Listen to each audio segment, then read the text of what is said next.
Que le nom de notre Dieu soit béni. Nous sommes dans la joie d'être de retour dans sa maison. Amen. Êtes-vous dans la joie? Non, vous n'avez pas la joie.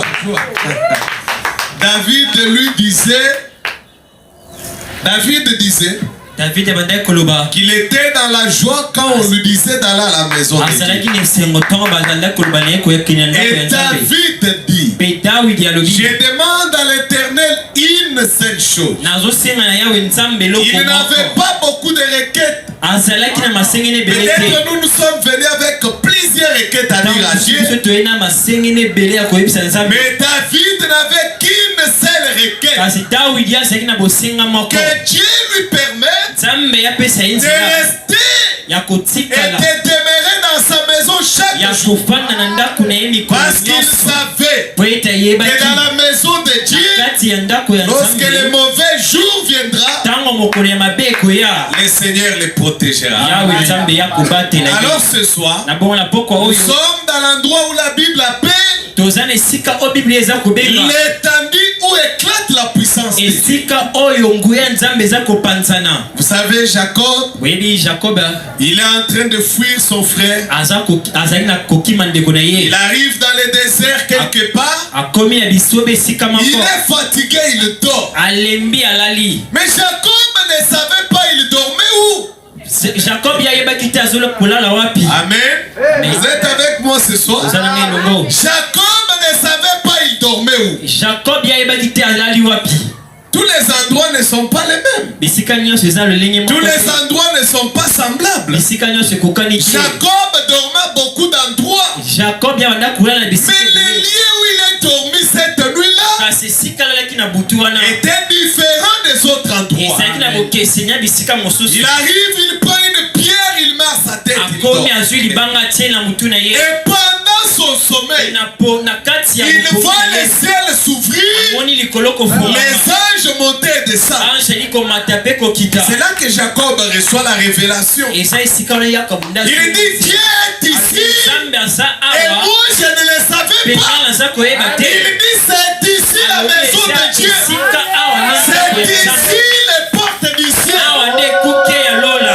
Les portes du ciel ne s'ouvrent pas à partir de partout. Il y a des endroits spécifiques à partir d'où le ciel peut s'ouvrir. C'est pourquoi quand Dieu demande à Abraham de donner son fils, Dieu n'a pas laissé Abraham sacrifier son fils n'importe où. Dieu lui indique un endroit. Dans la foi, dans les domaines spirituels, il y a beaucoup de réalités où un connaisseur littéral de la Bible ne saisira pas.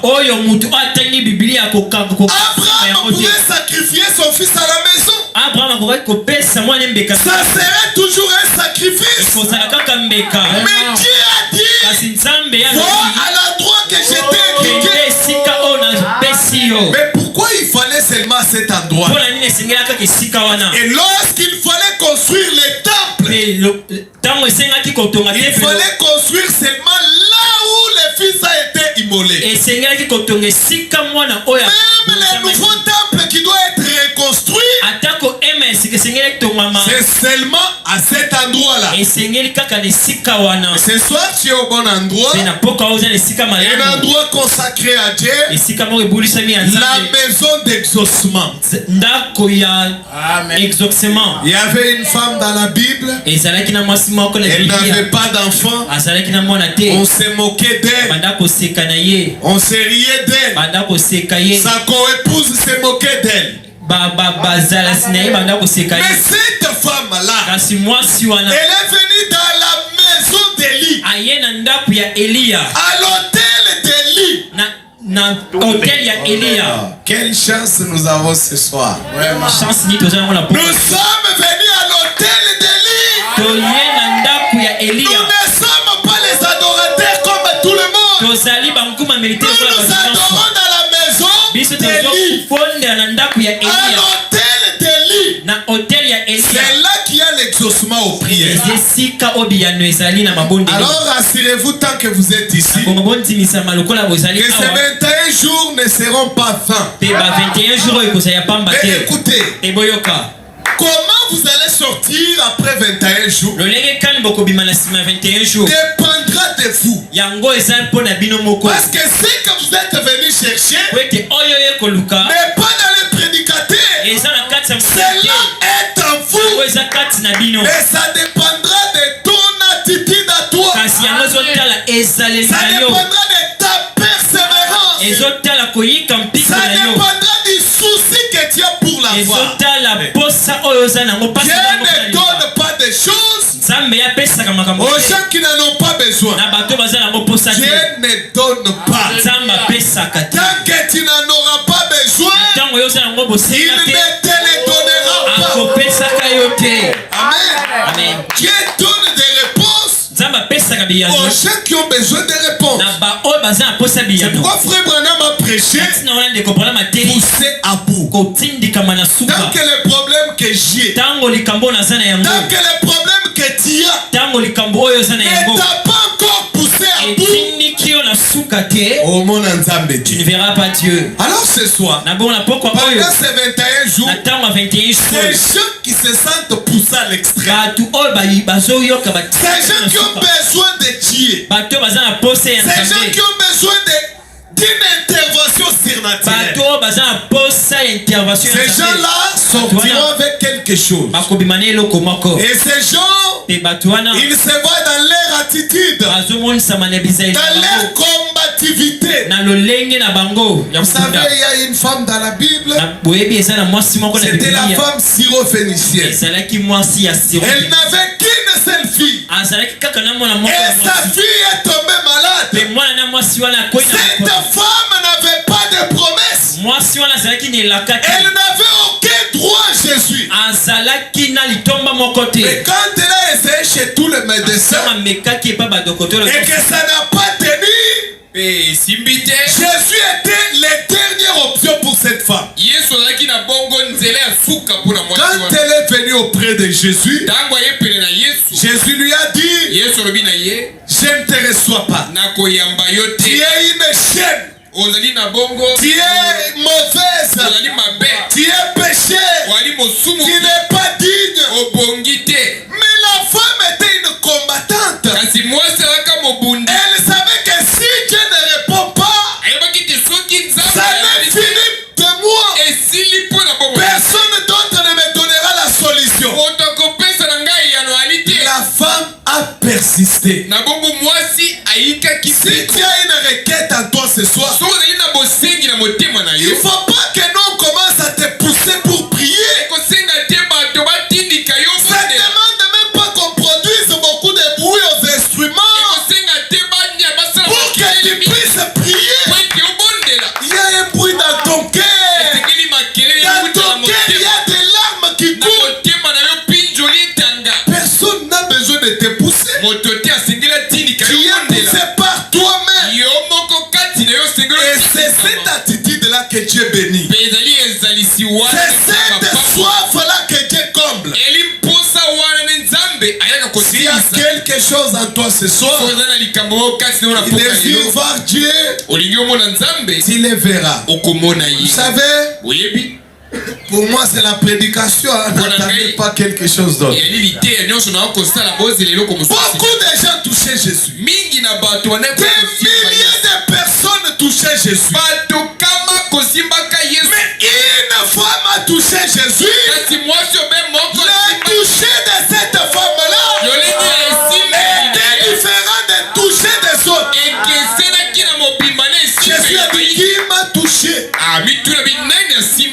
Pierre s'est fâché. Il a dit, Seigneur, plusieurs personnes comme ça qui te touchent. Et toi, tu dis, qui m'a touché? Jésus a dit, la manière de toucher de cette femme est différente de toucher de toute la multitude. Tout le monde peut prier ce soir. Mais ta prière à toi doit être une prière qui touche Dieu.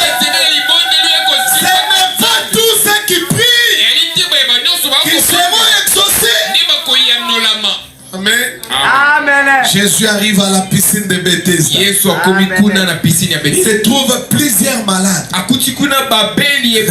Comme nous sommes à l'église ce soir, ce n'est pas parce qu'on est là qu'on aura la réponse. Jésus trouve plusieurs malades. Il laisse tous les malades. Il n'y avait qu'un seul malade qui a tiré Jésus jusqu'à lui. Jésus est allé. Il avait la puissance de guérir tout le monde. Il n'a guéri qu'une seule personne. Il est parti. Maintenant, Salomon pose une question. Il dit qui en effet peut manger et boire? Qui en effet peut être sur la terre si ce n'est pas moi? Ça veut dire si ce soir, si Dieu devait répondre à une personne, tu dois dire ça doit être moi.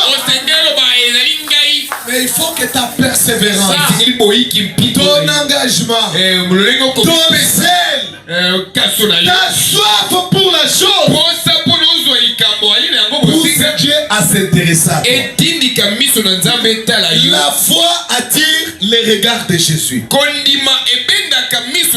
La foi te distingue des adorateurs. Il y a plusieurs adorateurs dans le monde. Le simple fait de venir adorer ne suffit pas. Le simple fait de prier ne suffit pas. La foi doit te révéler une manière de prier qui va attirer l'attention de Jésus. Un homme s'appelait Bartimée, aveugle de naissance. Il ne voyait pas. Jésus passait. Bartimée ne pouvait pas voir Jésus. Il avait seulement entendu parler que cet homme de Jésus, il ouvre les yeux des aveugles. Il fait de grandes choses. Les yeux de Bartimée n'avaient jamais vu Jésus. Peut-être dans ta vie, tu n'as pas encore vu un miracle spectaculaire. Tu n'as pas encore vu quelque chose de surnaturel. Bartimée avait seulement entendu parler. Et il est venu à l'endroit où il commandait. Il a entendu du bruit. Quand il pose la question, qui est celui qui passe? On lui dit c'est Jésus de Nazareth. Bartimée dit, cet homme-là, j'ai entendu dire de lui qu'il ouvre les yeux des aveugles, qu'il fait de grandes choses. Bartimée ne savait même pas Jésus allait dans quelle direction. Il ne savait même pas Jésus était près ou loin. Bartimée a utilisé la seule arme qu'il avait. Même si ses yeux ne pouvaient pas voir, même si les oreilles n'écoutaient pas, la bouche de Bartimée était la dernière arme qui lui restait. Bartimée n'a pas fait une prière timide. Parfois nos prières sont trop timides. Nos prières sont trop froides. Même les démons rient quand nous prions comme si on a honte que quelqu'un entende notre voix. Tu n'as pas encore besoin de ce que tu es venu chercher. Les jours où tu en auras besoin, tu pleureras à haute voix. Tu vas te rouler par terre. Tu vas t'en foutre de tout ce que n'importe qui va dire. Bartimée, ne sachant pas où Jésus s'est trouvé, il a commencé à crier. Peut-être il criait en regardant ici. Jésus est en train de partir là-bas. Il a seulement crié, fils de David, fils de David, aie pitié de moi.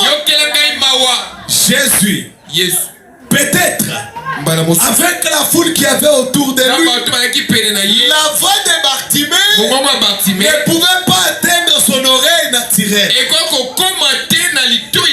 l'amour de Dieu Jésus entendra les cris de Bartimée, quel que soit les bruits autour de lui. Amen. Amen.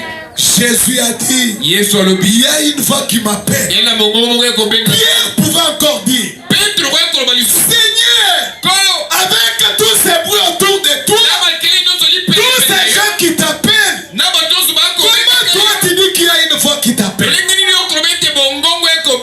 Jésus a dit, il y a une voix qui m'appelle. Jésus a dit aux gens qui étaient là, allez l'appeler. On est allé appeler Bartimée. Quand on a appelé Bartimée, on a dit à Bartimée, prends courage, il t'appelle. Amen. Ne donnez pas l'attention à la chaise. Prends courage, il t'appelle. Parce que dès que Jésus t'appelle déjà, il dit, je ne vous ai pas dit de me chercher en vain. S'il nous a appelés ce soir, c'est parce qu'il a quelque chose à nous donner. Amen. Dieu ne nous a pas appelés à prier comme faisant du bruit inutile. Dans Matthieu chapitre 7, il dit, demandez, il vous sera accordé. Il dit, tout ce que vous demanderez au Père. Jésus n'a rien exclu. Est-ce que les gens sont ici? Vous êtes avec moi? Jésus n'a rien exclu. Il dit tout ce que vous demanderez au Père. Quand il dit tout, ça inclut tout. Que ça soit la guérison, que ça soit les péchés qui te lient, que ça soit la maladie, que ça soit n'importe quel problème. Jésus dit, tout ce que vous demanderez, votre requête est inclue là-dedans. Votre problème est là-dedans. Votre maladie est là-dedans. Maintenant il continue et dit, ce que vous demanderez au Père là, ne le demandez pas en votre nom. Tout ce que vous demanderez en mon nom, il vous sera accordé. Si les cris de Bartimée ont arrêté Jésus, s'il est touché de la femme samaritaine, à la perte des sangs, ont bougé Jésus. Que ta foi ce soir, que ta prière ce soir ne fais pas comme tout le monde. Je ne veux pas que tu pries comme les voisins prient. Je ne veux pas que tu prennes la position du voisin. Si tout le monde est debout et que toi tu te sens pousser à la genou, tel que ta foi te révèle, la foi est une révélation. Si la foi te dit, roule-toi par terre, roule-toi par terre. Si la foi te dit, prie poitrine contre terre, fais ce que ta foi te dit. Regarde pas ce que quelqu'un d'autre a fait. Et ta foi te donne une révélation personnelle. Que tu approches Dieu à ta foi, soit à toi. Pour que quelque chose de particulier arrive. Amen. Qu'à la fin de ce moment de prière, parmi les gens qui témoigneront, toi tu sois l'un d'entre eux. Notre Dieu, ce n'est pas des histoires. Parfois dans notre esprit, on pense que c'est juste des histoires. C'est seulement une coutume. Non, Dieu n'est pas une coutume. La prière n'est pas une aventure. Dieu exauce la prière. Dieu répond à la prière. Seulement vous devez être sincère dans votre cœur. Vous devez venir avec des cœurs pleins de foi.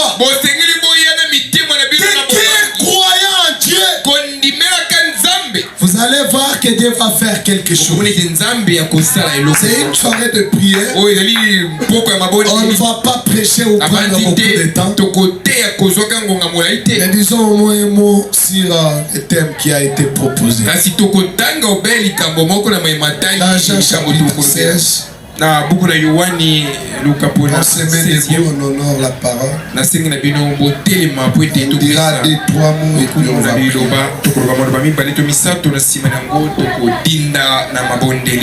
Jean chapitre 16.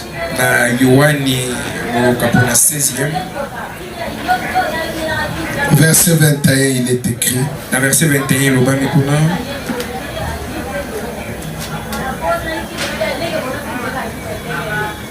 commençons verset 20. En vérité, je vous l'ai dit. Vous plairez et vous vous lamenterez. Et le monde se réjouira.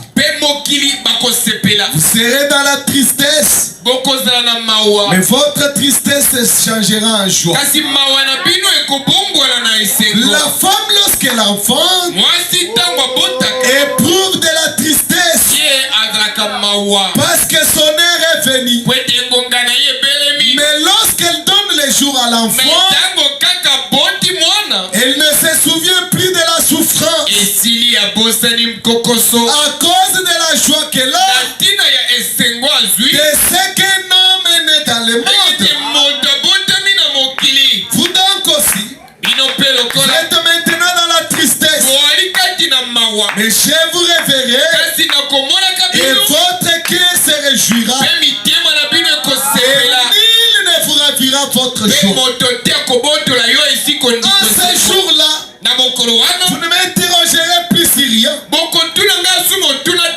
vérité, je vous le dis, c'est que vous demanderez au Père, il vous le donnera à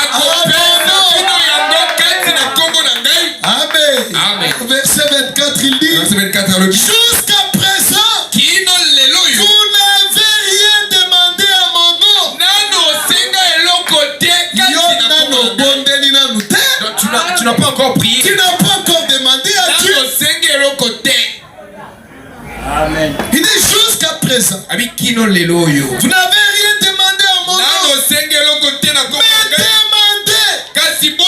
Parce que les gens comprennent ce qui est écrit là.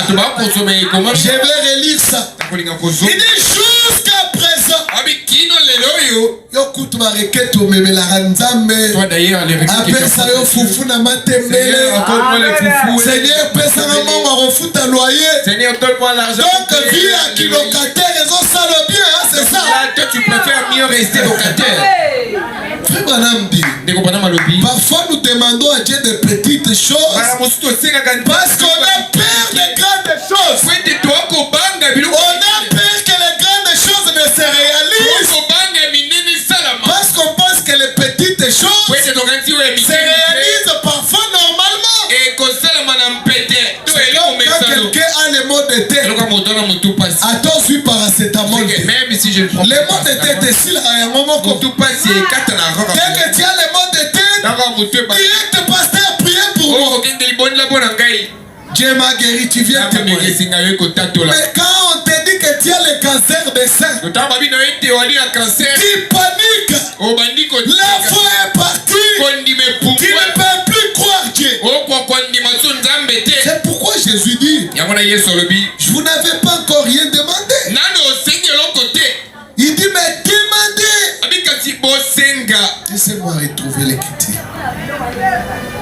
Il dit, jusqu'à présent, verset 24, vous n'avez rien demandé à mon nom. Mais demandez et vous recevrez afin que votre joie soit parfaite.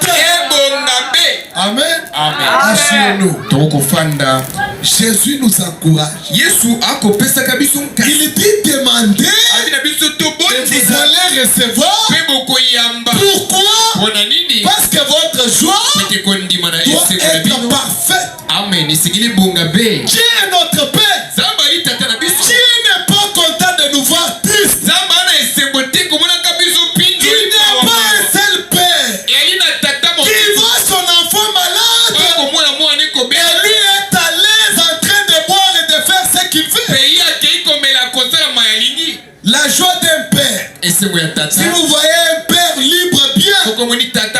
Quand il rentre à la maison, les enfants sont en train de jouer. Ils viennent l'embrasser, papa. Il a amené les mikate et il dort. Il a apporté pour elle le beignet et tout. Tout le monde est bien portant. Là, papa va sortir. S'il prend la bière, il va prendre la bière. S'il va avoir ses amis, il est libre, il est à l'aise. Parce que tous ses enfants sont bien portants. Mais quand papa rentre, il trouve la petite. Elle a vomi toute la journée. Il la trouve là-bas, allongée, faible. Vous allez voir que même l'attitude de papa n'est plus bien. Même si papa part au travail, il est constamment stressé. Si on lui dit, mais mon cher, comment tu n'es pas bien? J'ai laissé mon enfant malade. La joie de papa, c'est la joie de ses enfants. Papa préfère être affamé, mais que ses enfants aient mangé. Maintenant, Jésus pose la question. Si Abel, qui est un homme mauvais, qui est un homme méchant, a un tel sentiment pour ses enfants, et Dieu qui est notre Père, quel sentiment il aurait envers nous ses enfants? Quand nous sommes malades, Dieu n'est pas content. Ce n'est pas la volonté de Dieu. La maladie n'est pas la volonté de Dieu. On va te dire, non, c'est la volonté de Dieu. La maladie n'est jamais la volonté de Dieu. Amen. La volonté de Dieu, c'est que nous soyons en bonne santé.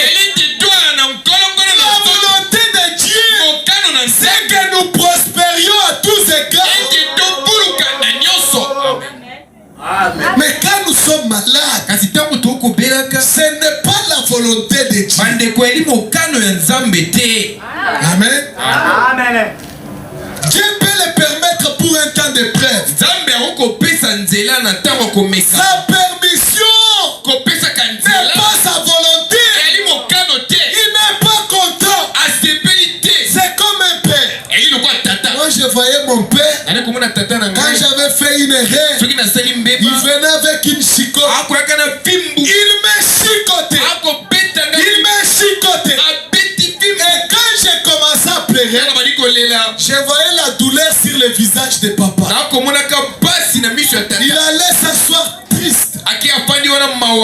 C'était comme si c'est lui-même qui était frappé. Il regrettait. Après il me prend. Il me dit, mon fils, quand je te frappe, quand je te vois dans la douleur, ça m'épuise.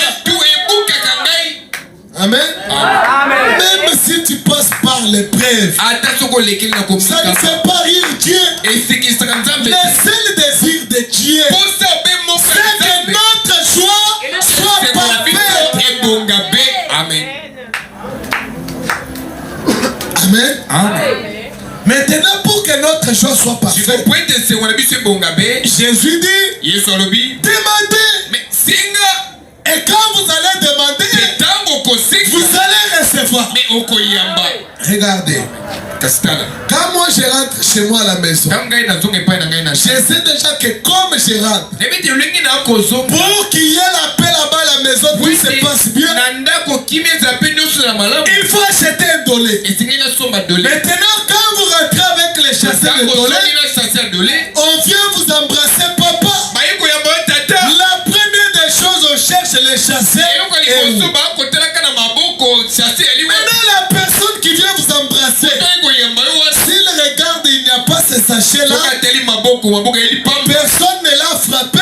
Vous allez voir, il commence à pleurer. Il commence à pleurer. La seule manière pour taire ces pleurs-là, il faut chercher les sachets de dolé. Tant qu'il n'y aura pas de sachet de dolé,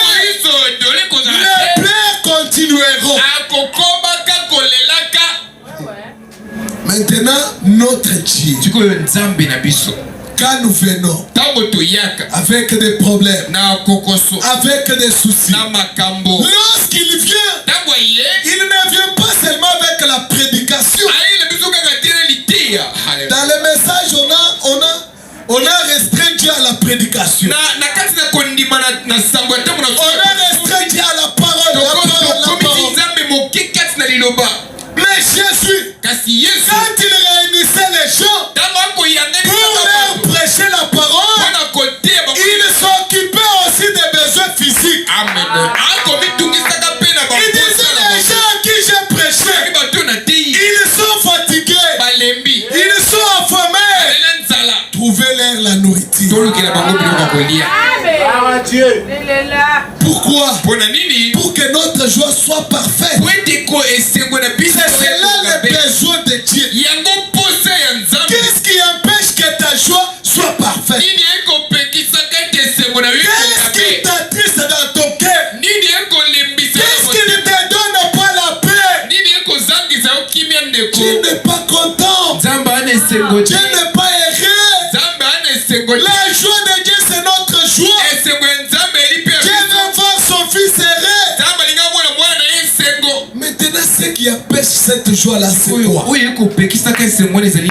qui rend ton cœur triste là, c'est quoi? Ce qui t'a mis dans cet état-là, c'est quel problème? C'est quelle maladie? C'est quelle situation qui t'empêche d'avoir la joie? Comme Jésus veut que notre joie soit parfaite.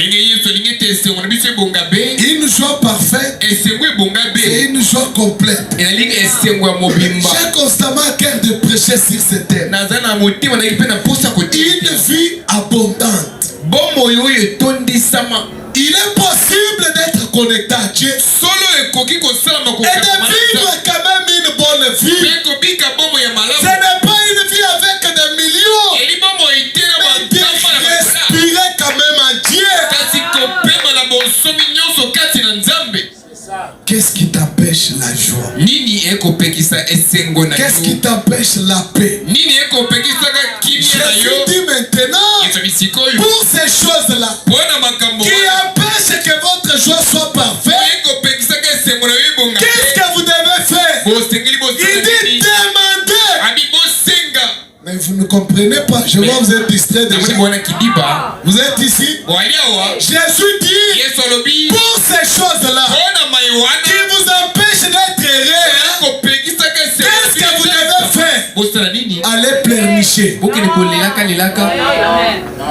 Un enfant de Dieu n'est pas un pleurnicheur. Un enfant de Dieu n'est pas un plaintif. Tu viens dire au pasteur, tu te plains au pasteur matin, lui aussi a ses problèmes. Amen. Est-ce que Jésus a dit demandez au nom du pasteur? Non.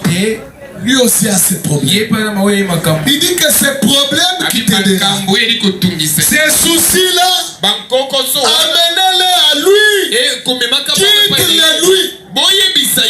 Ce qui est bien, c'est ceci. Remarquez. Jésus ne dit pas seulement comme une parole à l'air. Il commence par engager sa divinité. Il commence par un serment. Quand Jésus dit en vérité, c'est un serment divin.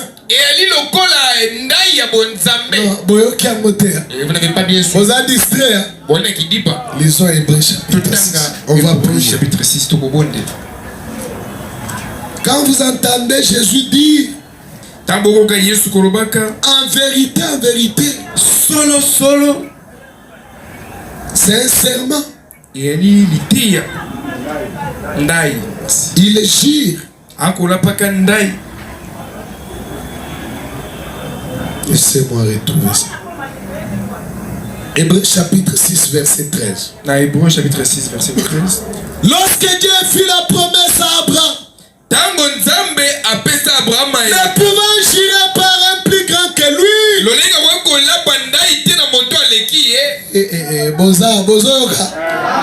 Ozoka bien. Ah, saisissez bien la passe. Lorsque Dieu a fait la promesse à Abraham, ne pouvant jurer par un plus grand que lui, il jura par lui-même. Et il dit, certainement, je te bénirai et je multiplierai ta postérité. Amen. Au verset 17 maintenant. Au verset 16. Verset 16. Tout en gros. Or, les hommes jurent par celui qui est plus grand qu'eux. Les prophètes, quand ils parlent, ils disent ainsi dit le Seigneur. Parce que le Seigneur est plus grand que les prophètes. La parole que le prophète a dit, ce n'est pas sa parole, c'est la parole du Seigneur. Amen. Amen. C'est pourquoi quand il parle, ils disent ainsi dit le Seigneur. Mais maintenant quand Dieu lui-même parle, il ne parle pas par rapport au prophète, il ne parle pas par rapport à un autre, il jure par lui-même. Et le serment de Dieu, c'est en vérité, je vous l'ai dit. La Bible dit ceci. Or, les hommes jurent par celui qui est plus grand qu'eux. Et le serment est une garantie qui met fin à toute contestation. Amen. Amen. Vous avez bien saisi ça. Le serment est une garantie. Quelqu'un a pris ta dette de $50. Asimisi iPhone né à $500. Et après sur iPhone, il y a $500. Tant que tu as $500, aussi longtemps qu'on va attends qu'il y ait $100. Même s'il fait avec les Obanga, est-ce que tu vous rappelles? Obanga te ya tike lo né à valeur koleka $100. Bible lobi serment et sa garantie wana. Maintenant si William Branham se tenait ici et que Dieu voulait te parler de sa part, il dira ainsi dit le Seigneur. Dès que vous avez entendu un prophète dire ainsi dit le Seigneur, tu peux avoir l'assurance. Mais maintenant, la Bible dit, les hommes jurent par celui qui est plus grand qu'eux. Au verset 17. C'est pourquoi Dieu voulait montrer avec plus d'évidence. Saisissez chaque mot de ce serment. Dieu désirant montrer avec plus d'évidence aux héritiers. Mama la lingala c'est quoi? Nzamba lingaki kotalisa na bilembo. Hein? Alinga talisa na bilembo nyonso. Donc Dieu voulait montrer avec le preuve. Dieu voulait montrer avec plus d'évidence aux héritiers de la promesse, l'immuabilité de sa résolution intervient par un serment. Dieu voulait te montrer, toi et moi, que la promesse qu'il donne est vraie. Pour nous prouver que sa promesse est vraie, Dieu fait un serment. Il lève la main en l'air. Il prête serment. Et il jure par lui-même. C'est ce que la Bible nous dit. Afin que par des choses. Non. Dieu voulait montrer avec plus d'évidence l'immuabilité de sa promesse. Intervient par un serment. Afin que par des choses immuables, dans lesquelles il est impossible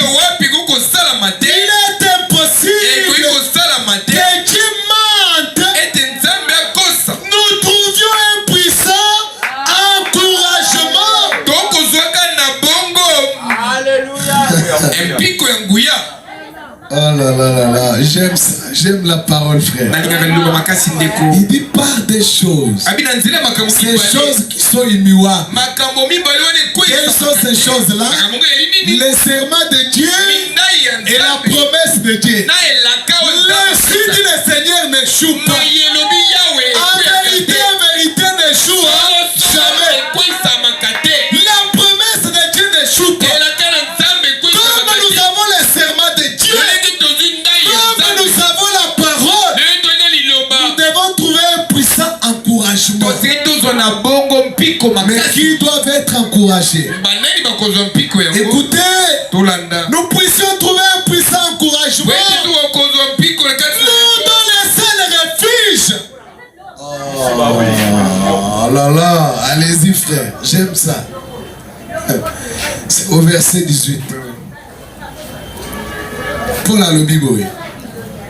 Suivez-moi. Il dit par des choses par lesquelles il est impossible que Dieu mente. Nous puissions trouver un puissant encouragement. Nous dont les seuls refuges a été de saisir l'espérance qui nous était proposée. Ça c'est ce que j'ai dit depuis le début. Les gens qui doivent trouver l'assurance, ce sont les gens qui n'ont plus d'autre espérance.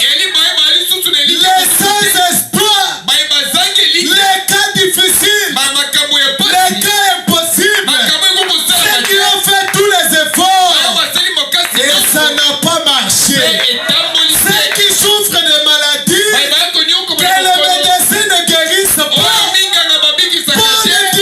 Paul dit, la dernière chose qui nous reste, c'est de saisir l'espérance qui nous a été proposée. Quelle est l'espérance qui nous est proposée? La promesse de Dieu. La promesse de Jésus. Où il dit, si vous demandez, relisons ça avant de prier, pour que vous voyez les serments qui est là. Par des choses, les serments. Oh, soyez si frère. Les serments. Il dit au verset 24. Attendez. Commençons au verset 23. En ces jours-là, vous ne m'interrogerez plus sur rien. En vérité, je vous l'ai dit, ce que vous demanderez au Père, il vous le donnera à mon nom. Alors nous allons entrer en prière. Fondé sur ces deux choses. Jésus a prêté serment. Il a dit que si nous prions, Dieu va exaucer. Il a prêté serment sur sa réputation. Dieu répond à la prière. Dieu écoute quand on lui demande. La prière, ce n'est pas une récitation de paroles. La prière produit des résultats. Avant de prier, un jour je viens de la prédication. C'était un dimanche. Je venais de la prédication, il y avait encore l'onction sur moi. J'ai reçu un appel de Messie. Je ne les connaissais pas. Parfois on est sur les réseaux sociaux de millions de personnes. Il a appelé depuis Congo-Brazza. Il dit pasteur, moi, je vous suis à la télé. Je vous suis sur les réseaux sociaux. J'ai un problème ici. La fille de ma grande sœur, elle n'a qu'était fille. Son mari est mort. Il est resté avec ses deux filles. Mais au moment où nous parlons, l'une des filles est en coma. Ça fait 6 jours. Les médecins ont fait tous les examens. On ne voit pas la maladie dont il souffre. On a fait tous les examens possibles. On est passé sait pas de quoi elle souffre. On ne sait pas quel médicament lui donner.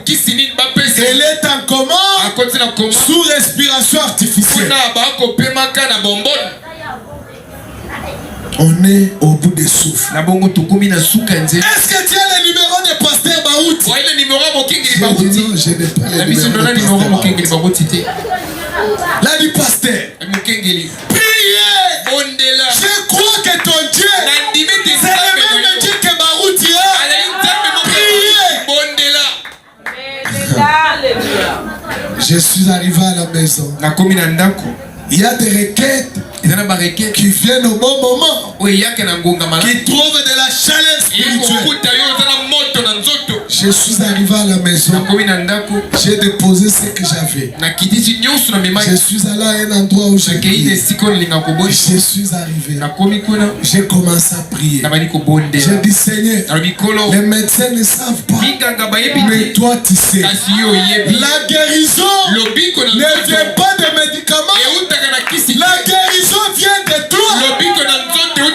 Pendant que j'étais à genoux, vous croyez que notre Dieu parle, hein?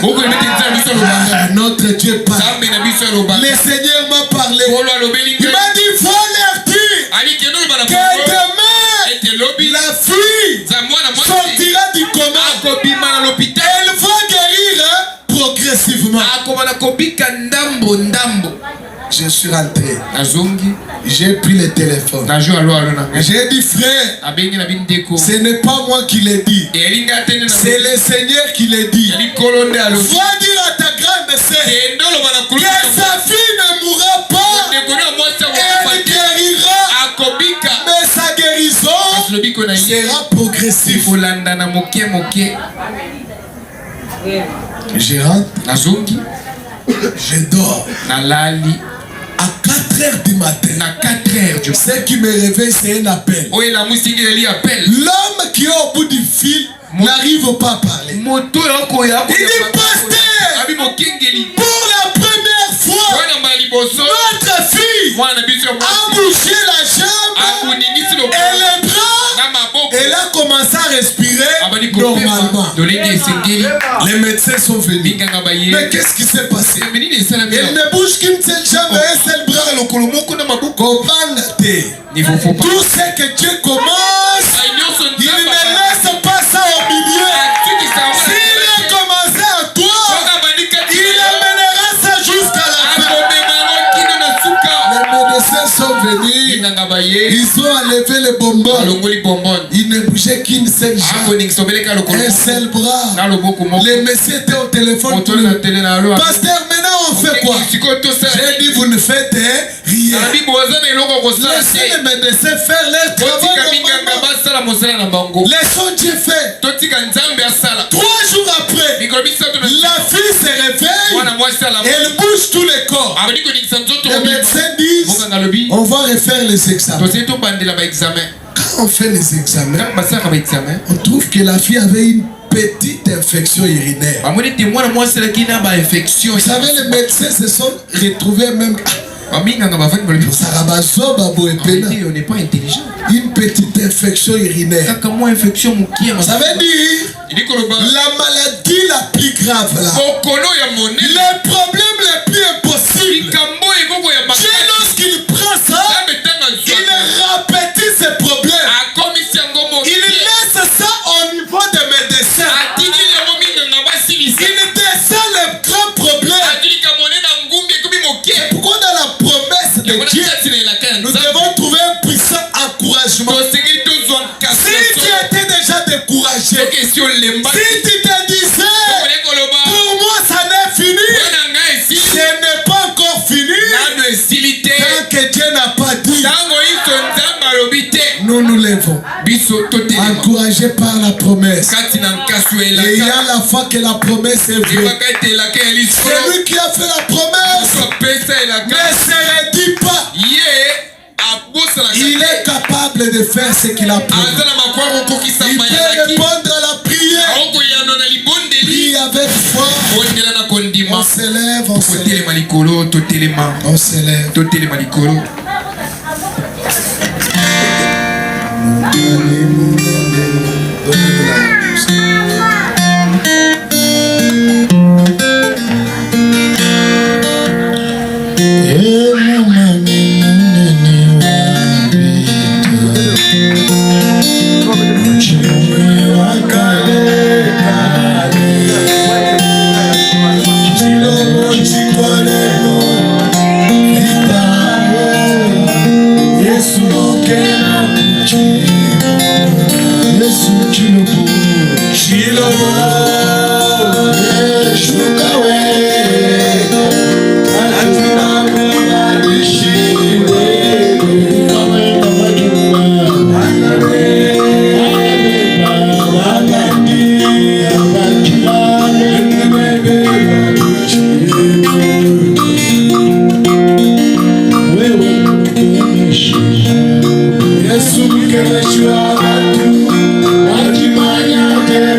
Chilobo,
Celui qui a fait la promesse est fidèle.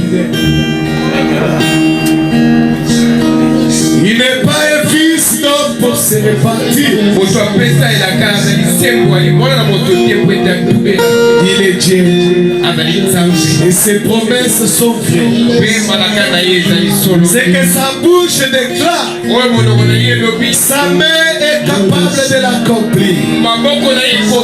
Il est capable de construire dans ta vie ce qui est brisé. Il s'appelle le réparateur de brèches. C'est lui qui a construit les villes abandonnées, les villes détruites. Jésus, c'est le refait. Il est celui qui donne la vie aux eaux sèches. Il a dit à Ézéchiel, fils de l'homme, ces eaux se peuvent-ils encore vivre? Ézéchiel a dit, je ne sais pas. Ézéchiel a dit, je ne sais pas. Si tu me parlais de ton problème et que tu disais, est-ce que je pourrais te guérir? Je ne sais pas. Je ne sais pas. Je ne le peux pas. Mais il a pris ses paroles. Il a placé dans la bouche d'Ézéchiel. Il a dit, prononce la parole.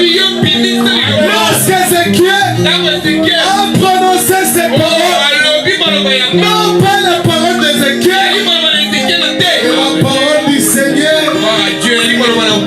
ils ont repris vie. Quel que soit où tu es tombé, quel que soit combien c'était possible, la promesse de Dieu te donne vie ce soir. Il est écrit dans Proverbe 3, ces paroles de l'alliance seront la santé pour tes os. Il a dit à Josué, les paroles de la loi te donneront la prospérité. Attache-toi à la promesse. Élève encore la voix. Élève encore ta voix. Élève encore ta voix. Prie encore une fois. Dis au Seigneur, je m'attache à ta promesse. David dit, ta promesse me donne la vie. Même si tu as perdu la vie, la parole de Dieu, elle est vivante. Elle est efficace. Elle redonne la vie. Oh Seigneur Jésus, redonne la vie ce soir. Redonne-nous la vie, Père. Nous sommes des eaux desséchées complètement. Nous sommes des vies échouées, Père. Nous avons échoué. Nous n'avons pas pu, Père. Venons nous attacher à toi. Toi les Français, toi qui as dit les serments ne peuvent pas porter la vie de lui-même. Et s'il demeure attaché à toi,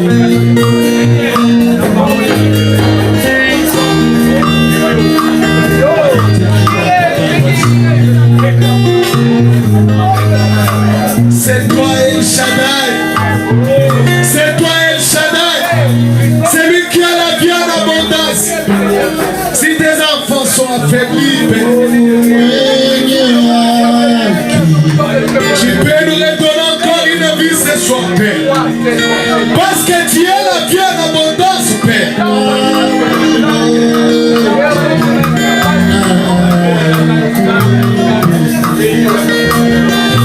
Redonne la vie ce soir, Père. Redonne la vie ce soir. Revivifie ces corps malades, Père. Revivifie ces corps malades. Par la puissance de la résurrection.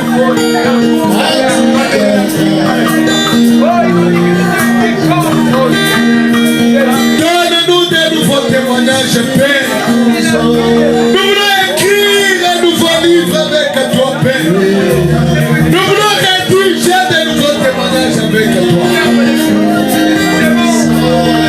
Tu es la résurrection, tu es la vie. Tu es la résurrection et la vie, Père. Tu peux ressusciter ces cléments, Père.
jamais chanter. Jésus béni soit Jésus. Le chant, oh jamais chanter. Jésus béni soit Jésus. Que nos péchés pardonnés. Écoute la voix de Jésus. Face à Messie, l'amour de Dieu, et portera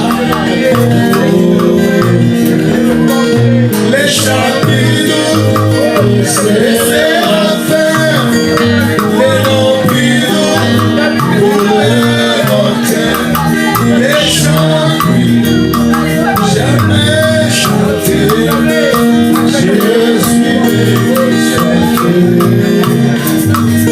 le chant, jamais chanter. Jésus béni soit Jésus.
Maintenant, je veux que tu crois. Je veux que tu crois. Pendant que le modérateur viendra pour prier, congédier l'équipe, je veux que tu continues à croire.